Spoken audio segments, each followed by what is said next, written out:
Welcome to COVID and Climate Change Correlations, a weekly video podcast where I, Daniel Sanderson, engage in a stimulating conversation with post-Keynesian economist Steve Keen.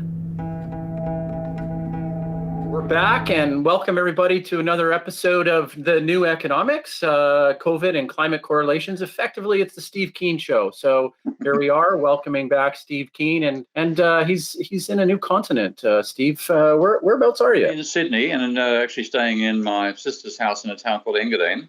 I've come back over here so that I can re-register for the as a voter, which is necessary to stand for election in the Senate, which is what I'm doing next year.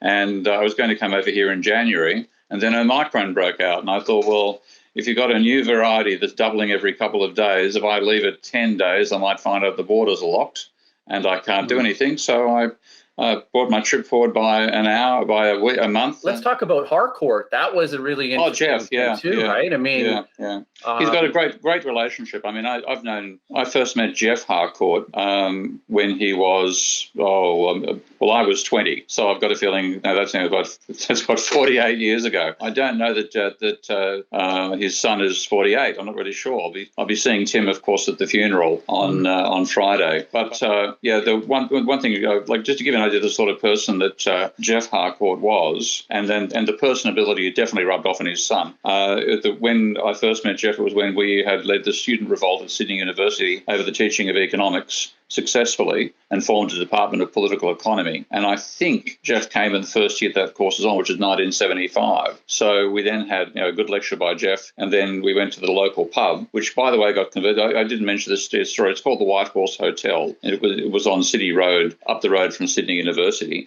It was bought out by a bunch of Jesus freaks and turned into a Jesus Bible Centre to shut down the alcohol, which we were really pissed off by.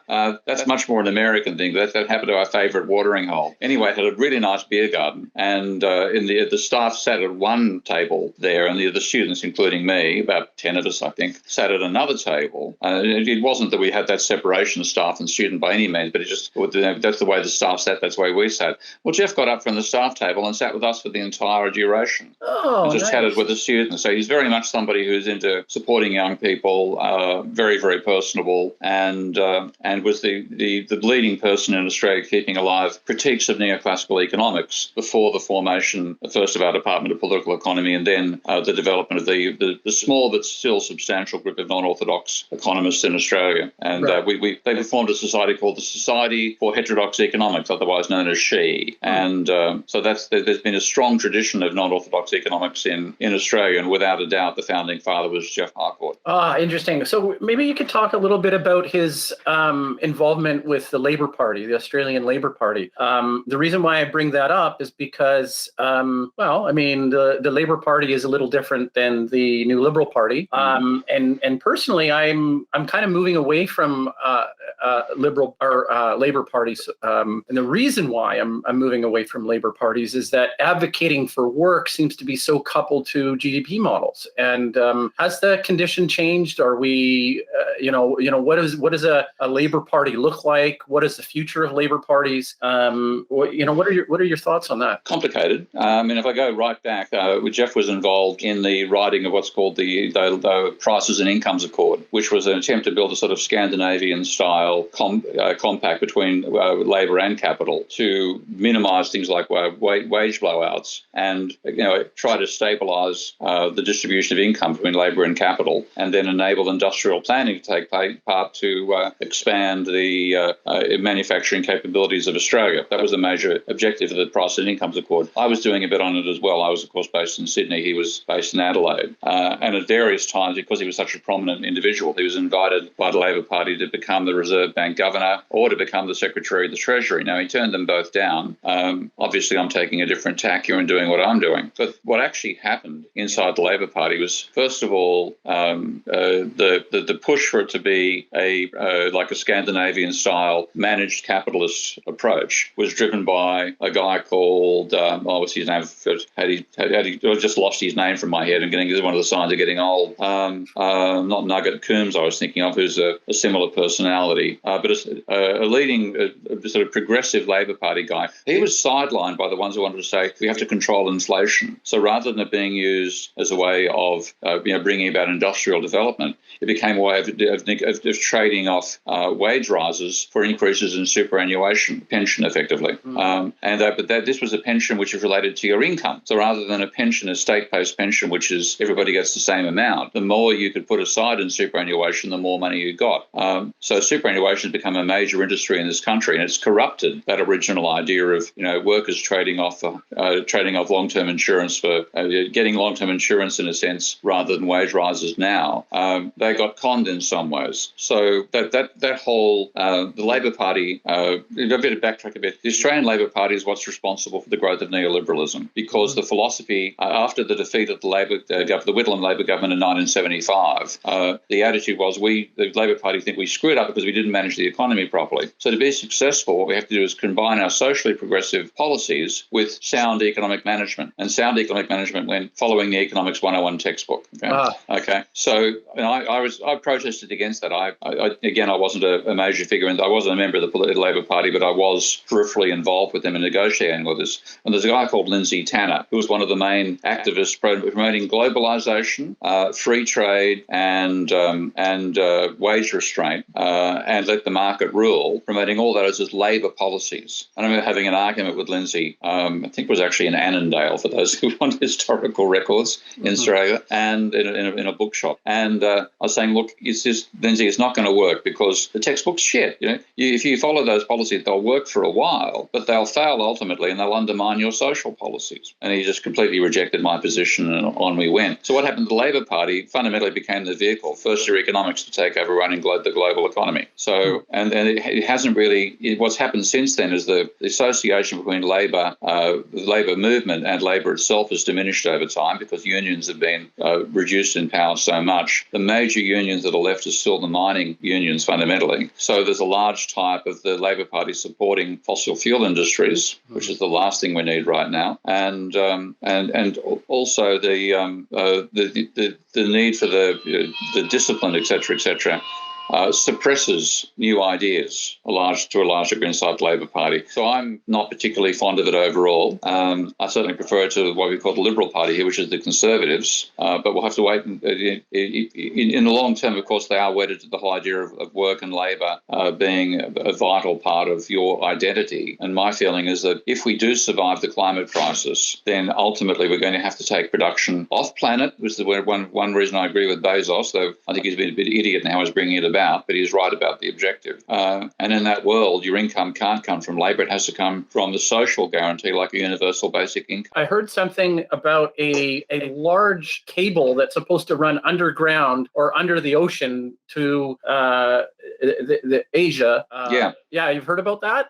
I have, yeah. Yeah, what did you think about that? Well, I mean, this is one way to make use of a desert, fundamentally, because Australia is the second driest continent on the planet. The driest is Antarctica, because there's far more evaporation in Australia than there is in Antarctica. So most of Australia is desert, and therefore you're interrupting a desert lifestyle if you put solar panels everywhere, but you're not interrupting, the basic ecosystem. So it'd be one of the ideas to use Australia for solar power collection and then pump the power to Indonesia through an underground cable, and that's what's being done. So, like in some ways, you can regard this as a form of geoengineering. You generate the power in one location and you distribute it to another, and it is actually quite impressive that it's actually working. Yeah, so there are aspects of geoengineering that possibly could work. It's interesting to me. This seems like, I mean, it would be a massive feat of engineering to be able to, tunnel or lay that cable at the bottom of the ocean. I don't know. I think that would be, quite a project and undertaking. Yeah, but I think it is. I mean, this is technology that I'm, a total neophyte about. I saw a wonderful cartoon with a guy saying, "Wouldn't it be great to go back in time and teach people what I know?" And then the next thing you're seeing in a biblical spot, and people dressed in sort of Joseph and Mary clothing are saying to him, "So how do you make this electricity?" And his answer is, "I don't know." So we'd be useless going back because we simply don't know anything about how it's produced. But anyway, enormous undersea cables are obviously a part of the whole internet communication. Of course, they're optical fibre. I'm presuming these are copper cables. I'm not sure, but the whole idea of laying undersea cables, transmitting large amounts of power, it's high level engineering, but it's something that humans we've developed in the last 20 or 30 years to a high degree, and so it's feasible. I would love to see what the actual technical specifications of the whole thing are. Yeah, absolutely. That is exciting. So the debate that I was referring to is one with Michael Hudson, yourself, and Pavlina. And Astra Taylor. So what did you think about the debt jubilee as it relates to student debt? It seems so focused, but is there anything you'd like to add about that conversation? Well, the whole problem, with the focus on student debt is that people say, I studied and I paid my fees and I'm not going to get repaid, blah blah blah, and others will say, why should students be singled out? Why should the cream of the crop get freedom when the people that don't go to university don't have a debt and therefore don't get any benefit? And that's why my idea of a modern debt jubilee is saying, well, let's take advantage of the current nature of the system. In the past, when you had debt between a moneylender and the rest of society, the debts there was fundamentally credit, but they were sort of paid partly in kind, partly in the king's coin, and so on. But you didn't have private banks, and you didn't have the creation of fiat currency to the scale we have now. So I say let's use the fact we can create fiat currency and use that to replace credit-based money. So you give everybody a one-for-one, 100. If you did it in America, it would be $100,000 per adult, and then that if you had debt, you would have to pay the debt down by $100,000. If you didn't have debt or you had less than $100,000, then you have cash left over, which you could use for a number of reasons. One possible way is to use that cash to buy the bonds that would be used to back the debt jubilee.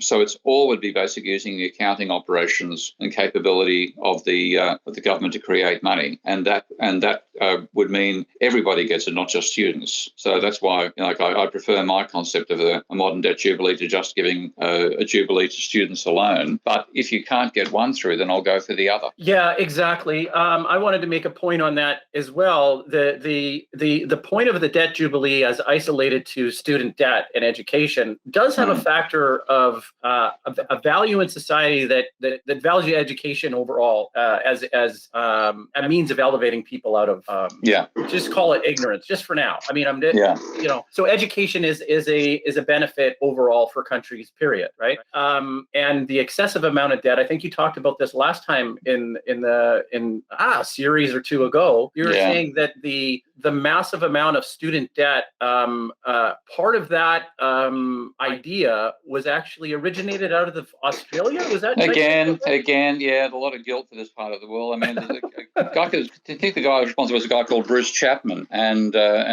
Bruce Chapman put the idea of what he called the higher education contribution scheme.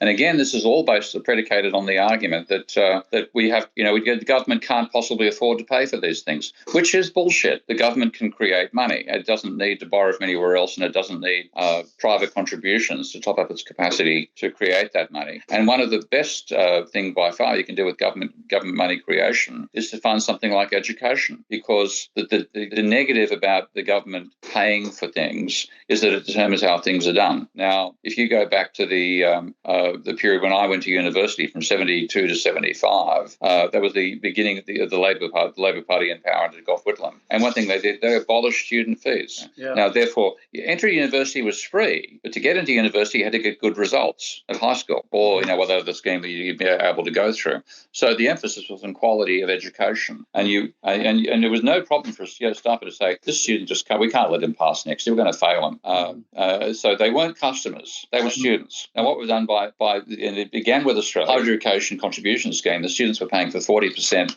of the cost of the university degree, and that really meant they thought they were customers. And the whole mentality, have you seen the same thing, mate? The mentality students have, they've bought their degree and they bloody well expect you to deliver it to them. And that's just not how education works. If you don't understand the techniques, I don't care how much money you pay me, you're going to get failed. But that's so hard to do when the student thinks they've paid for the education.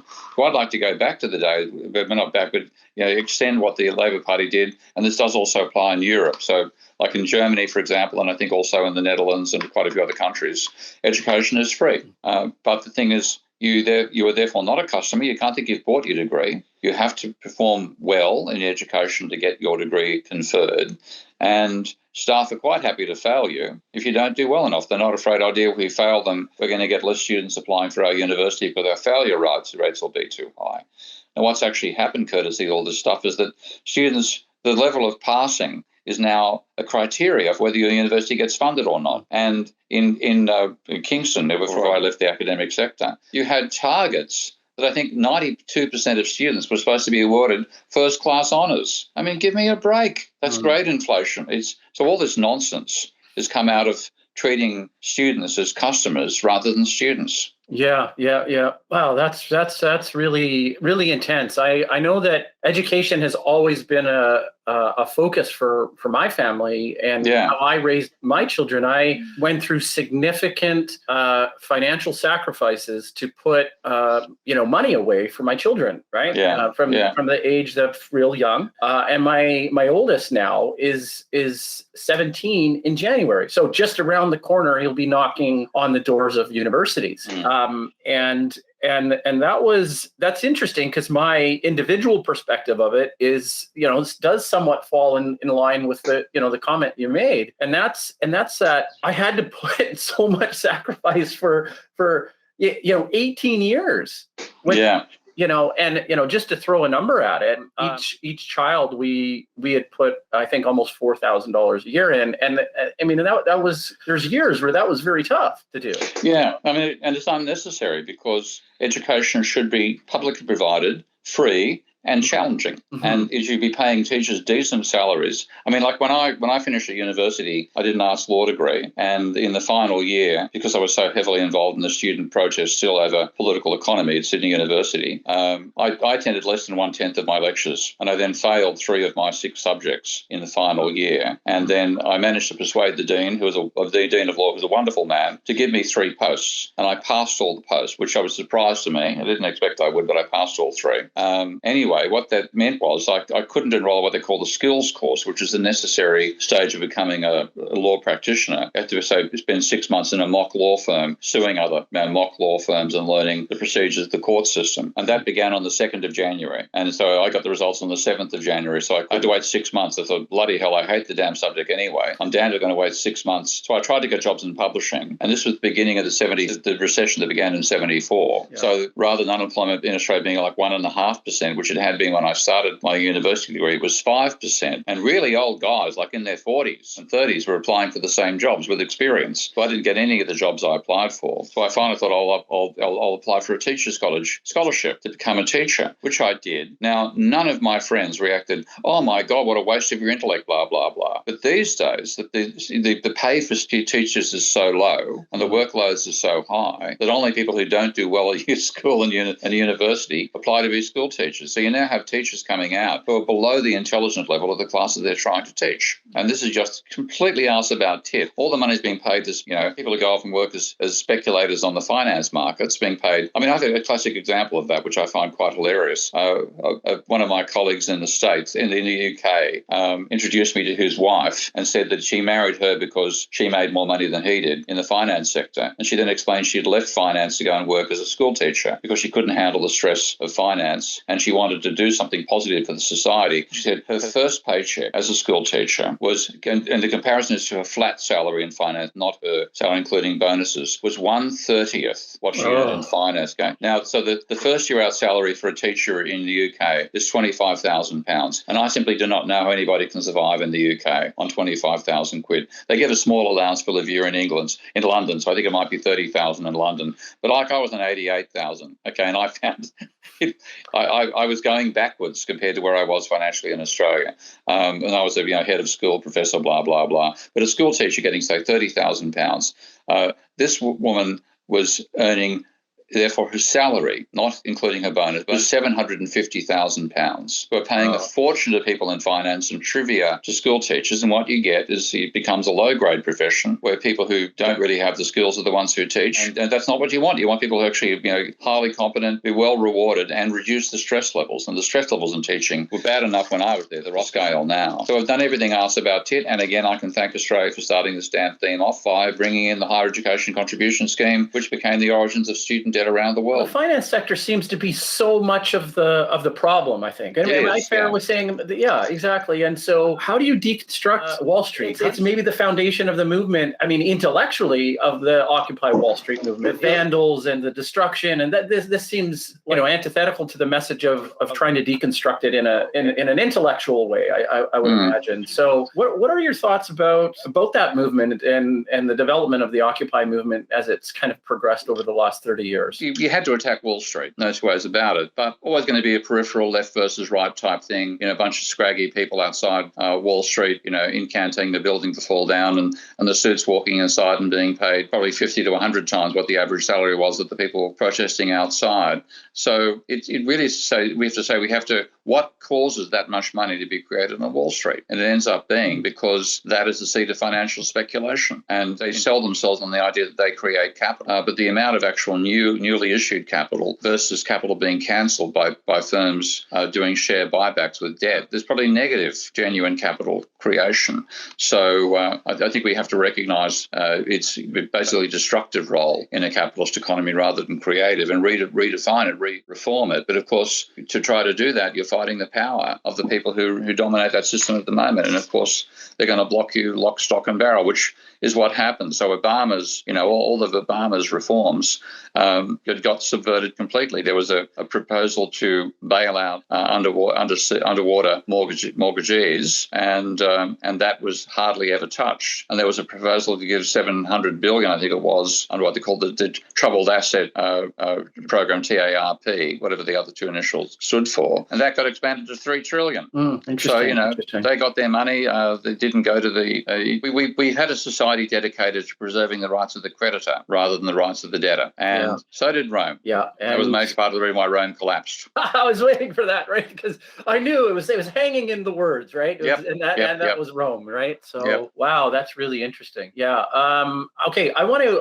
We're going to run into the last 10 minutes. We're probably going to have a little bit of a shorter show this week, but I'm doing a show with a lady by the name of Carmen Medina, and Carmen Medina is an ex-deputy director of the CIA. I thought I knew the name. Okay, yeah. And so I'm doing a 6-part series with her, and she brought up something really interesting that started to move against my intuitions about a meritocracy. I don't really know how to flush it out, but I think generally, I have some assumptions and some bias towards putting the most qualified person into a position, right? Yeah. But what she brought up something really interesting is that as she would advise or go into a country, they actually looked for bodies more than qualifications. And I guess what her point was is that you'd be surprised how able people can be if they're given a chance to work on a project or work on an initiative and this type of thing, right? So the idea that I've been playing with as of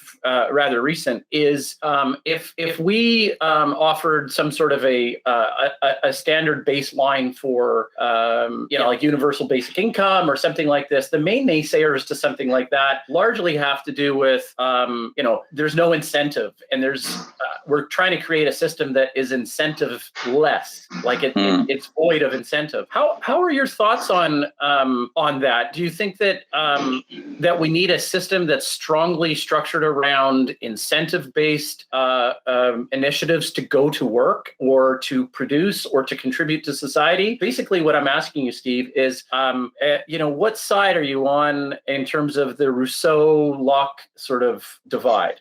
I go back to anthropology here, and if you take a look at early human societies, there was no internal payment. What existed was effectively a gift society. You'd be skillful at one particular activity, and you would gift what you did to others, who would therefore, in reciprocal gifts back in the other direction. So that's the basis of how we form bonds in a human society. And that was limited to groups of about 150. They've got this famous Dunbar number, and they maxed out at about 7,000 to 10,000 as large communities which were shared similar cultural roots. And in that, it wasn't that you were, the incentive was actually the attitude the rest of the community had to you. So it wasn't a monetary, it wasn't a personal gain thing. It was the regard with which you were held by your peers. That's what was the real pressure. Now, capitalism and all the other societies between then and now have perverted that and said, okay, we've got to be paid. You've got to have a personal gain out of this to make it worth your while to do things. Now,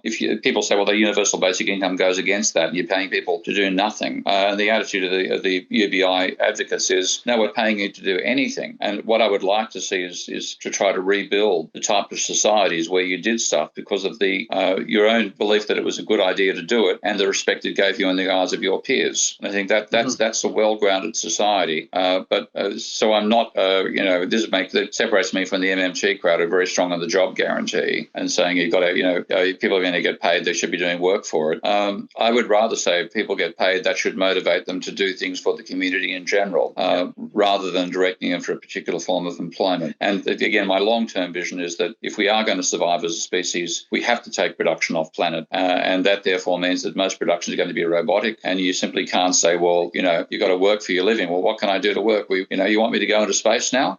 So the majority living on the planet would be, using the goods that would be ballooned down to the surface, whatever else. But you would no longer have the pressure of having to work to be able to survive. Yeah. Well, I'm a strong advocate for changing what consumption means, and I like this idea of the Dunbar number. And thank you for giving me that. Was a nice little nugget. It's something that I've been trying to write about, and so that Dunbar number it fits very nicely into some of the schemas that I'm trying to build. I mean, at least thought-wise. I'm writing a novel called Will Freeman, and it has to do with artificial intelligence and all this type of thing. Yeah. And of course, when you build these fictional worlds, that cognitive limit, like it says here, the Dunbar number is a suggestive cognitive limit to the number of people with whom one can maintain stable social relationships. Now, that's fascinating to me because if individuals were given a basic income and then their scalability or their increase in income could be measured as a result of their, we'll call it social influence. But like, say, for example, you and I work on a project and the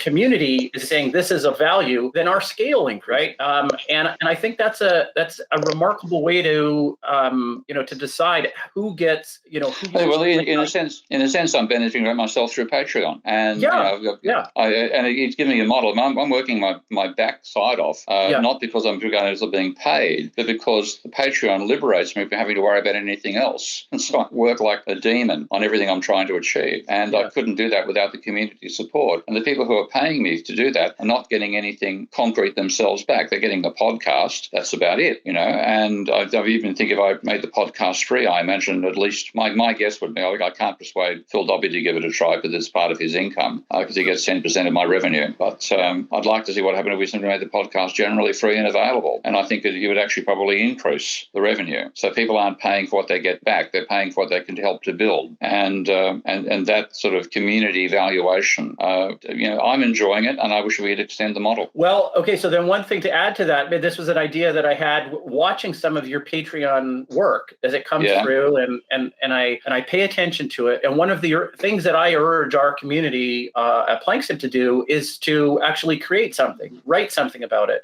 So one of the things that you could do with your podcast is to put it somewhere and then have an essay written in response, or these type of things. Because when people discover it, then there are more people going back. And what's the idea of patronage? The idea is to say, I like Steve Keen, I like what he's doing, and I want to support him.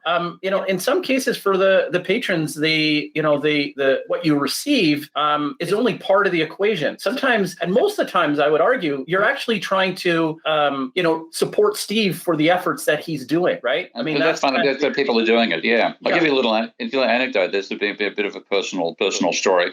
When I was at Sydney University in the political economy department, in our first year, the staff tried the idea of a group project. So rather than just doing individual essays, you could do a group project. And I was curious about social mobility in Sydney. So I put forward the idea of a survey into social mobility in Sydney. Now, the class had about 300 students. 28 came down to come and join me and say, let's do the project. It had its weaknesses, definitely. Didn't do as well as I would have liked. But there were 3 students who were migrants, and they did a brilliant part of work into mobility of migrants in the Australian community. Fabulous work. Anyway, I went out to a restaurant a decade, maybe 8 years later, and I bumped into them. They were having a bucks night for one of the group. Now, as it happened, they were all accountants, and they asked me what I've been doing since university, and I said, well, I was still taught for a while, then I got a job in this overseas thing called the Freedom from Hunger campaign, did that for a while, then I ran, they wouldn't do a project I wanted to do on bringing together journalists from China and Australia, so I did that on my own, and then I think I got to the point where I was now